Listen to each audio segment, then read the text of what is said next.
वहाँ पे तू मुझे बता क्रॉकरी के अलावा और क्या सामान है? हमारे दरमियान आ रहे हैं और एनसीसी कैडेट उनका इस्तेमाल कर रहे हैं, इंतजार कर रहे हैं कि वो मेहमान को मंच के पास बड़ी गार्ड ऑफ ऑनर के साथ वो मंच के पास उसको ले आ रहे हैं। सभी टीचर हजरात के गुजारिश के गूंज से आज के मेहमान खुसूसी का इस्तेमाल करिए। एक कुछ लम्हात की बात है, जोर जोर से तालियों की गूंज से आज के मेहमान का इस्तेमाल करें। हमारे दरमियान आज के मुख्य अतिथि निश्चित प्रमाणिक हमारे दरमियान तशरीफ ला रहे हैं, मंच की ओर बढ़ रहे हैं। हम इनको department of youth and sports की तरफ से, फील्ड स्टाफ की तरफ से, तमाम बच्चों की तरफ से उसका हार्दिक स्वागत करते हैं, वेलकम करते हैं। और दुनिया को सुनाई दे उसे कहते हैं खामोशी, जो दुनिया को सुनाई दे उसे कहते हैं खामोशी, जो आंखों में दिखाई दे उसे तूफान कहते हैं। हम अपनी जान के दुश्मन को जान कहते हैं, हम अपनी जान के दुश्मन को जान कहते हैं, मोहब्बत की इसी मिट्टी को जम्मू कश्मीर कहते हैं। एक बार जोरदार तालियां जम्मू कश्मीर के लिए। एडवाइजर टू लेफ्टिनेंट गवर्नर जेल के जनाब फारूक खान साहब, principal secretary youth service and sports. India, we will encourage sports person. We will take oath that will move forward from victory and defeat. We will bloom with sports.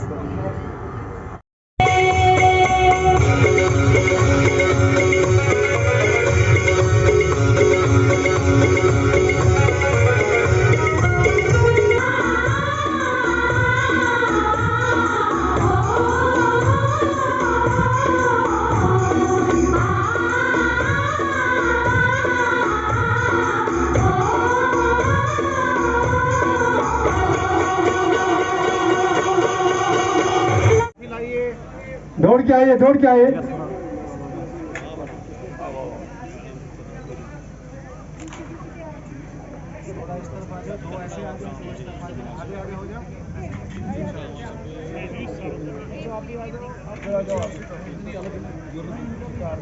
Zone Gulabbagh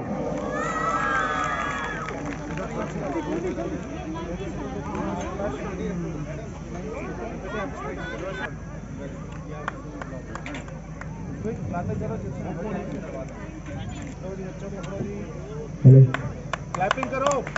आप kho kho under 19 boys में जून हवल, जून under 19 second place goes to जून अमीरा कदर। जोरदार तालियां इनके लिए। इधर आ जाओ,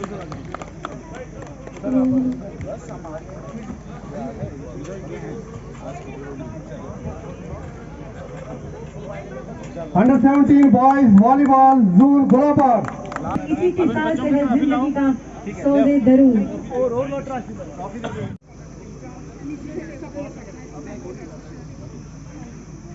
मंच पर उपस्थित फारूक खान जी, अलक कुमार जी, गगनपाल आली जी, अशरफ भाट जी, नुजरत गुल जी, प्रोफेसर कायम हुसैन जी और इस कार्यक्रम में उपस्थित हर एक प्रतिस्पर्धाओं में अंशग्रहणकारी खिलाड़ियों, अभिभावक, प्रशिक्षक, मीडिया के बंधुओं, सभी को मेरा सादर नमस्कार।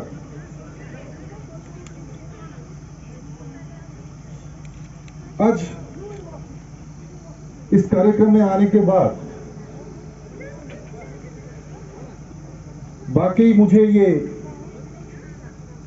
देख के बहुत खुशी महसूस हो रहा है कि आदरणीय प्रधानमंत्री नरेंद्र मोदी जी का जो सपना है पूरे भारत की उत्तर से लेकर दक्षिण, पूरब से लेकर पश्चिम, कन्याकुमारी से लेकर कश्मीर, हर एक प्रांत से, हर एक गांव से खेल प्रतिस्पर्धाओं के साथ, खेल के साथ देश की हर एक प्रांत की बच्चों को जोड़ना, उनका जो सपना था, बाकी आज यहां आके आप सभी लोगों की ऊर्जा देखकर मुझे ये पूर्ण विश्वास है कि उनकी ये सपना धीरे धीरे साकार होता जा रहा है। मैं उनको खुशखबरी देना चाहता हूं। Honourable minister of state for home as well as youth affairs, उनसे हमने रिक्वेस्ट की है कि ये जो ग्राउंड है इस कॉलेज का, जैसे आपके कॉलेज के लिए हमने एक एस्ट्रो टर्फ का बंदोबस्त करवा रहे हैं, उसी पैटर्न के ऊपर इस ग्राउंड को भी state of art multipurpose stadium बनाने के लिए रिक्वेस्ट की है। अगर आपके प्रिंसिपल साहब यहाँ पे होते तो शायद अभी हम उनसे अप्रूव भी करवा लेते ऑनरेबल मिनिस्टर साहब से। अगर वो आ चुके हैं तो फिर हम उनसे एक फॉर्मल रिक्वेस्ट दे लेंगे, लेकिन हम कॉलेज स्टूडेंट से ये जरूर प्रॉमिस करते हैं कि इस ग्राउंड को इस कॉलेज के शान ग्राउंड बनवा के देंगे। शुक्रिया, थैंक यू अदा करते हैं। इसके बाद वाइस चांसलर। पहले तो मैं ये कहना चाहूँगा कि आदरणीय प्रधानमंत्री जी का जो सपना है, उत्तर से लेकर दक्षिण, पूरब से लेकर पश्चिम, भारत की हर एक प्रांत से खेल प्रतिभाओं को ढूंढकर उन लोगों को पूरे नेशनल लेवल में और अंतर्राष्ट्रीय प्रतिस्पर्धाओं में उन लोगों को किस तरह से उन लोगों को लाया जाए, ये कोशिश रहा। और मेरा जम्मू कश्मीर का इस सफ़र में, चाहे वो पुलवामा हो, चाहे वो श्रीनगर हो, हमने जो लोगों में, विशेष रूप से युवाओं में जो खेल के लिए जो जागरूकता देखा, कहीं जाकर मुझे ऐसा लगता है कि बहुत जल्द आदरणीय प्रधानमंत्री जी का वो सपना पूरा होने जा रहा है।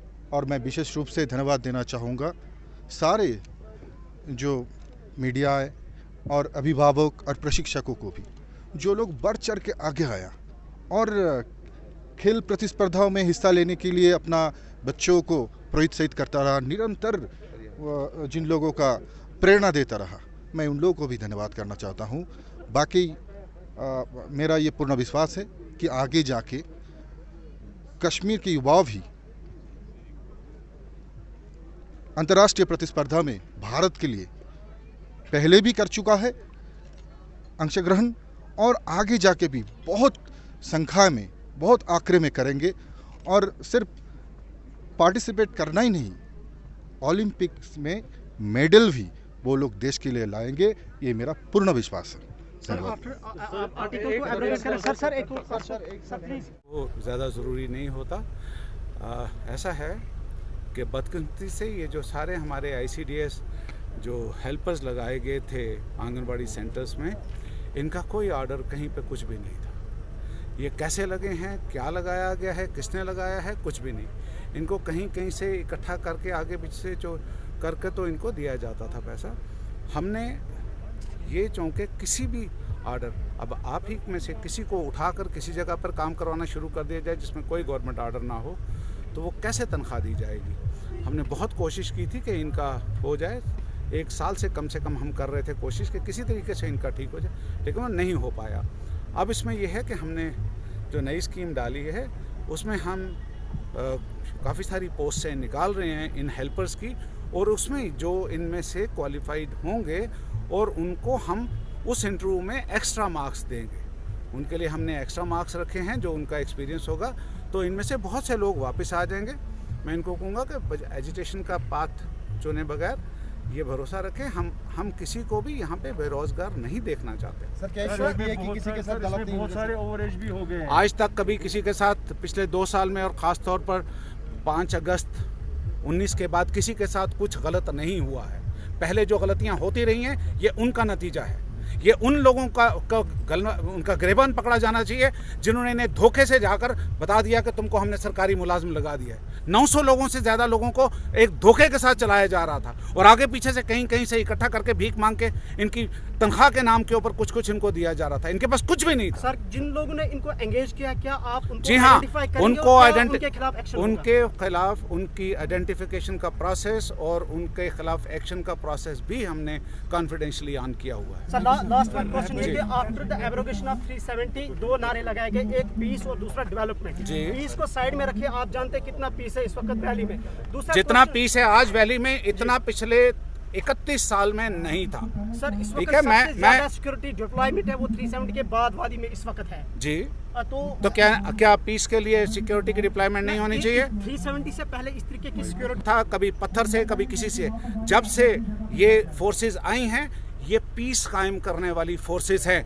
तब से आपने कितने बच्चों को, कितने नौजवानों को देखा है किसी भी तरह से मरते हुए, सिवाय उन लोगों के जिन्होंने देश के खिलाफ एक्शन किया, देश के खिलाफ बंदूक उठाई। उनके लिए यहाँ पे कोई हमदर्दी नहीं होगी। एक्सट्रीम फार फ्लंग एरियाज के जो लोग हैं, हम ऑन ग्राउंड पे खुद देखते हैं। मैं ये फाइनल सवाल लूँगा। एक सेकंड, NYC को मेरे ऑफिस में आइए आप।